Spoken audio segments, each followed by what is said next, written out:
Opa, pessoal, boa tarde. Vou fazer primeiro esse teste aqui e verificar, né, se dá certo, né? Primeiramente, bom dia, boa tarde, né? É importante que vocês assistam este vídeo e venham por meio desse vídeo tentar realmente trazer mais continuação acerca do que nós já estávamos falando, né? Nós falávamos um pouco da evolução do direito constitucional, em que nós falávamos de um direito constitucional que se evoluiu ao longo da história, né, até chegarmos a esse direito mais moderno. Na verdade, o que que acontece? Esse direito realmente ele serve para que a gente possa servir como um instrumento norteador a respeito disso, né? Nós falamos do constitucionalismo antigo, né? Nós já falávamos disso. Nós falamos da Idade Média, sobre os regimes absolutistas, em que surgiu até mesmo o sistema de common law, né, que realmente começaram a se abrir ali os precedentes judiciais, começaram a ser discussões de casos concretos, né? Começou a ter a limitação por parte da lei. Nós tivemos aí realmente o constitucionalismo moderno, né, com a Revolução Industrial, a Revolução Norte-Americana, o surgimento das constituições escritas modernas, como nós mencionávamos.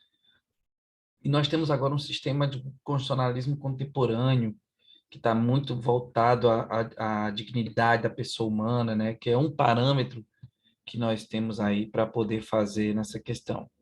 É claro que a ideia dessa evolução é que esse constitucionalismo, pensando em um futuro, ele possa trazer ali é, ainda mais esse viés social, trazer um pouco mais da solidariedade, do consenso, da participação, se você perceber, esses constitucionalismos, se a gente fizer um parâmetro mesmo com o Brasil, ao longo desses tempos, nós podemos ver que a democracia está cada vez mais participativa, né? Nós temos aí um processo de inclusão.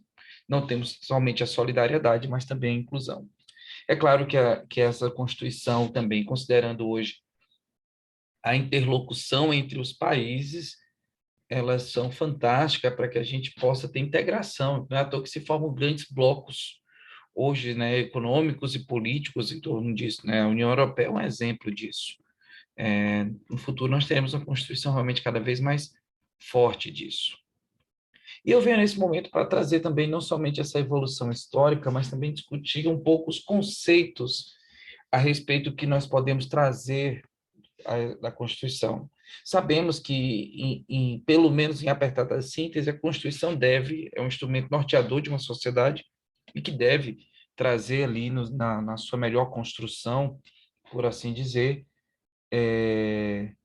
elementos essenciais para a organização do Estado e incluir também os direitos e garantias fundamentais do cidadão, que é uma garantia, é um limitador para essa sociedade, né? Uma garantia que o Estado não vai se sobrepor ao indivíduo de maneira abusiva ou arbitrária, né?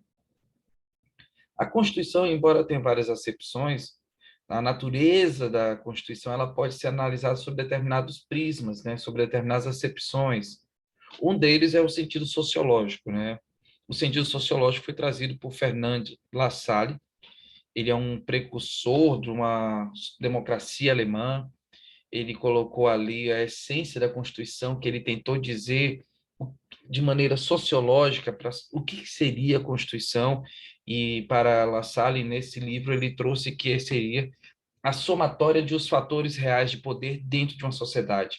É o efetivo poder social, é como essa sociedade consegue reger-se através desses fatores reais. Ele realmente criou isso mais ou menos no 1860, mais ou menos, e ele traz uma ideia sociológica que a Constituição ele transcende uma ideia de norma.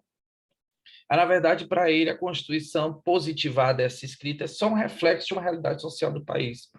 Lembrem como eu falei para vocês que a Constituição de 88, em muitos dos seus textos, muitas de suas normativas, elas não eram necessárias estarem lá escritas, esculpidas, né, dentro do nosso arcabouço constitucional, mas acabaram que foram escritas, né, foram desenhadas justamente porque Nesse contexto, nós acabávamos de sair de uma ditadura militar que, por muitas vezes, houve realmente transgressões de direitos.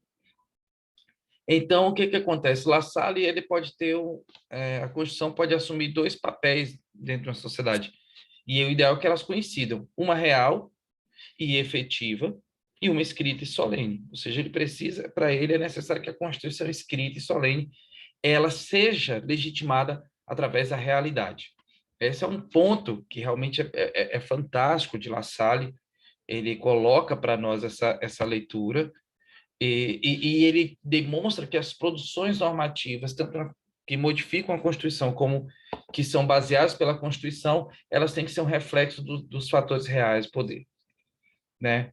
Imagine só vocês que nós temos aí, por exemplo, uma Constituição de 88, pegando esse pensamento, que tem 250 artigos, e uma Constituição que, alinhada a ela, transcreve a realidade dos fatores reais de poderes, o que é o entendimento da parcela, das mais variadas parcelas da sociedade dentro disso.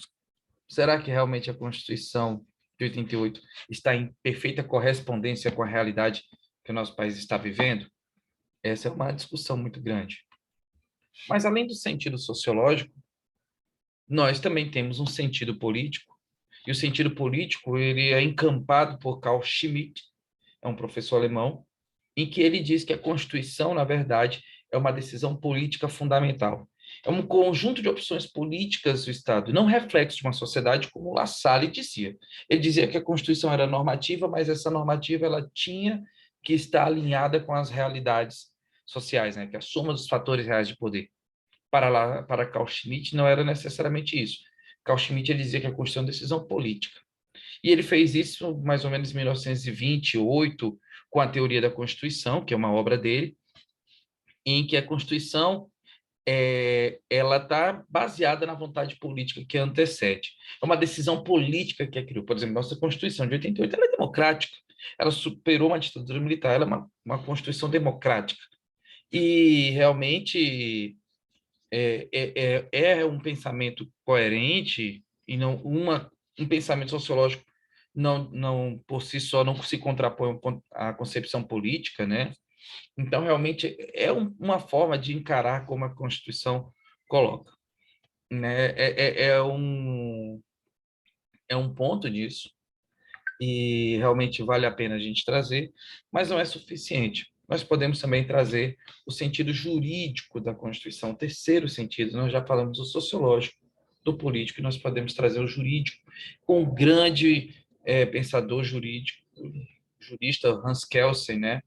Em que ele realmente se opõe a Carl Schmitt. Ele diz que a Constituição, na verdade, ele é um sistema de normas jurídicas, é um paradigma de validade para todo o ordenamento jurídico. Olha só, para Kelsen, a Constituição não é um alinhamento das somas dos fatores sociais, poder, não é uma decisão política que a criou, mas ela é um sistema de normas. A concepção Kelsen realmente ele é bem racional a respeito da concepção jurídica, né? Ele é desprovido de emoção, por assim dizer, e para ele realmente a Constituição é um sistema de normas que vai servir de validade para todo o ordenamento jurídico. A partir dela, as outras normas devem obediência e, é claro, um respeito hierárquico, né? Ele coloca isso muito na teoria pura do direito, que para ele a Constituição é norma pura, é um puro dever ser, sem dar relevâncias a concepções políticas ou nada, é um dever ser, é uma norma. É esse o plano de validade, ela se valida para isso. E para ele existe o quê? Uma classificação desse pensamento em dois planos, um plano lógico-jurídico e um plano jurídico positivo. Sem dar muita situação, o plano lógico-jurídico ela vai corresponder a uma norma fundamental hipotética que vai dar validade a todas as outras normas que vão ser criadas posteriormente a ela, né? Que são essas questões. E, além disso, né, nós temos uma Constituição jurídica dessa maneira, ela coloca o papel da Constituição no papel de supremacia. Ela é uma Constituição que, por ter esse papel de supremacia, ela tem que ser rígida e ela tem que ser exercido um controle nesse contexto. Né? Nós podemos trazer também um pouco do ponto de vista material e formal de uma Constituição, pela forma como ela foi inserida no mundo jurídico. e aí vale todos os aspectos como ela foi postas, né? Como ela é colocada, o sentido material é, como eu disse, aquilo, como ela foi definida pelo seu conteúdo, né? Ou seja, materialmente ela está ali, e o sentido formal é a existência de um documento escrito e solene que permite que possa ser modificado, né? A nossa Constituição, por exemplo, brasileira, ela é um documento formal, foi formalizado, foi colocado em outubro de 88. Então, realmente, nós temos. E nós temos, né, nesse ponto de discussão, a discussão sobre se determinadas normas elas são materialmente constitucionais ou se elas são formalmente constitucionais. Por quê? Porque a ideia de material é porque realmente é a essência daquilo que deveria conter uma Constituição.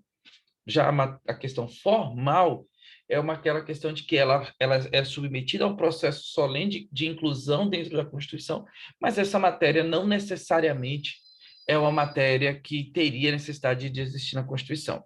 Olha só, se nós pegarmos os direitos fundamentais que estão postos no artigo 5º da Constituição, elas são elementos que precisam existir na Constituição, materialmente falando, né? E formalmente também, porque foram realmente incluídos. Mas se eu pegasse, por exemplo, o artigo 242 da Constituição, acho que no parágrafo 2º, que vem falar do Colégio Pedro II, que é localizado na cidade do Rio de Janeiro e será mantido pela órbita federal, esse teor desta norma não diz respeito à organização do Estado, não é tampouco um direito fundamental, mas mesmo assim foi submetido a um processo formal e faz parte da Constituição. Essa norma é uma norma formalmente constitucional, uma vez que ela faz parte realmente da Constituição. Mas o conteúdo dela, a matéria dela em si não é. Esses são pontos realmente que também é um sentido que a gente pode trazer nessa concepção. E isso vale a pena para que a gente possa trabalhar. Mas eu queria que a gente pensasse, já para o próximo encontro, a respeito das classificações da Constituição. Como eu posso classificar as constituições? Nós falamos no primeiro encontro sobre a respeito de como o constitucionalismo, esse movimento constitucional evoluiu ao longo da história. Nós falamos o sentido que uma Constituição pode ter, mas quais são as classificações que nós podemos dar a uma determinada Constituição? Nesse quesito, eu gostaria que você já pesquisasse enquanto as classificações e os critérios que eu posso classificar uma Constituição. Perfeito? Desde já agradeço, essa uma aula que nós iremos trabalhar e iremos pensar já na classificação das constituições. Forte abraço a todos.